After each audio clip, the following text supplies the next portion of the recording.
según datos del Banco Mundial.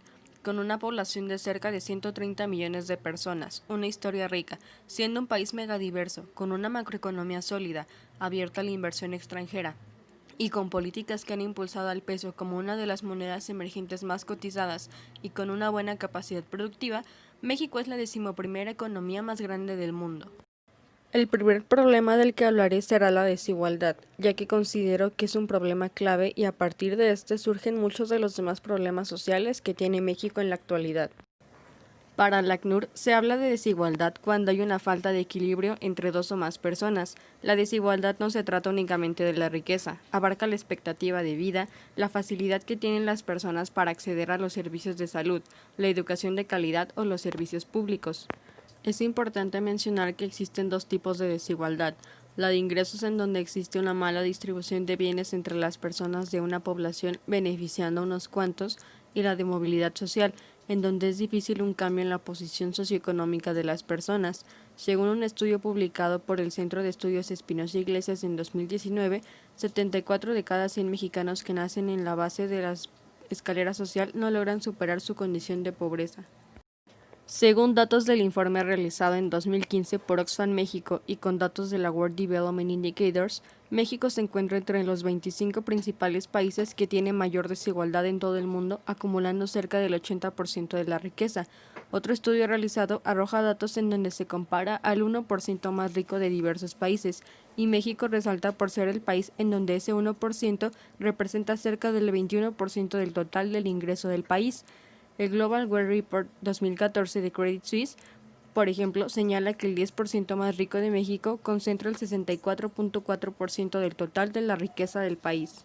La desigualdad es solo la punta del iceberg de muchos de los problemas sociales que aquejan a nuestro país en la actualidad. El problema inmediato generado por la desigualdad es la pobreza.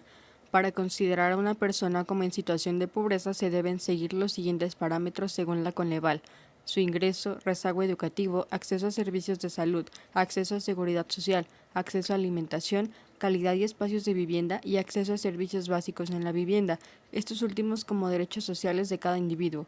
Para una persona pobre se considerará un ingreso menor a 2.700 pesos mensuales y una o más carencias sociales. Para la pobreza extrema se considera un ingreso menor a 1.400 pesos mensuales y tres o más carencias sociales de las antes mencionadas. En México, para el 2018, existían en el país 52.4 millones de personas en situación de pobreza y al menos un 7.4% de ese total estaba en pobreza extrema. La pobreza genera otros problemas para las personas que viven en esta situación económica, como por ejemplo problemas de salud derivados de una mala alimentación, trata de personas y deserción escolar.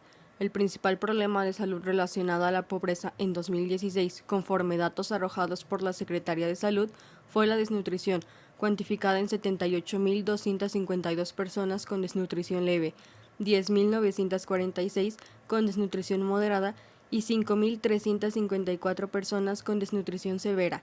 Otro problema surgido en 2016 fue el de las enfermedades respiratorias, que llegó a 476 casos, muchas veces causadas por la constante inhalación de monóxido de carbono que emiten los fogones en los que muchas familias que viven en pobreza cocinan sus alimentos y calientan sus hogares. La trata de personas es un problema grave que afecta a todo el país, ya que tiene a lo largo y ancho del territorio 47 bandas dedicadas a la trata de personas. México es un punto clave para la fuente, tránsito y destino de las redes de trata de personas en el mundo.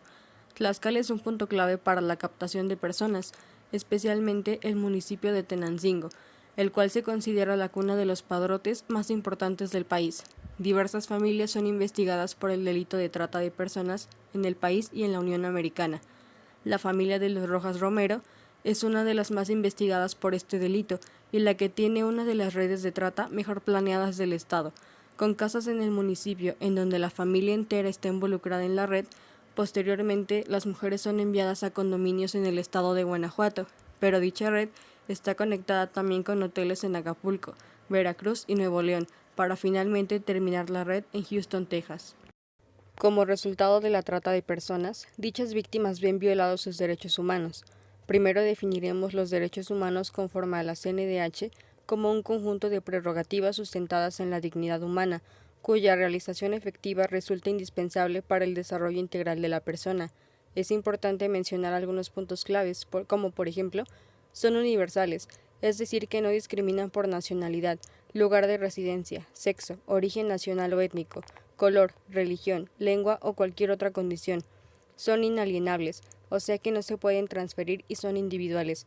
Son interdependientes e indivisibles, es decir, que ningún derecho está aislado de los demás y todos se relacionan entre sí, pero al mismo tiempo se debe ver a cada derecho de manera individual, y son progresivos, ligados hacia la parte del Estado, quien debe proveer las condiciones más óptimas de disfrute de los derechos y no disminuir ese nivel logrado. Algunos de los derechos humanos son los siguientes: derecho a la vida, derecho a la igualdad y prohibición de discriminación, igualdad entre mujeres y hombres, igualdad ante la ley, libertad de la persona, derecho a la integridad y seguridad personales, libertad de trabajo, profesión, industria o comercio, derechos de la víctima u ofendido, derechos sexuales y reproductivos, derecho de acceso a la información, derecho a la educación, derecho a la salud, derecho a la vivienda, derecho al agua y saneamiento, derecho a la alimentación, derecho a un ambiente sano, derecho a la identidad y al libre desarrollo de la personalidad, derechos de los pueblos y comunidades indígenas, entre otros. Es importante mencionar que no existe ninguna jerarquía en los derechos y el orden en que fueron mencionados no refleja su nivel de importancia.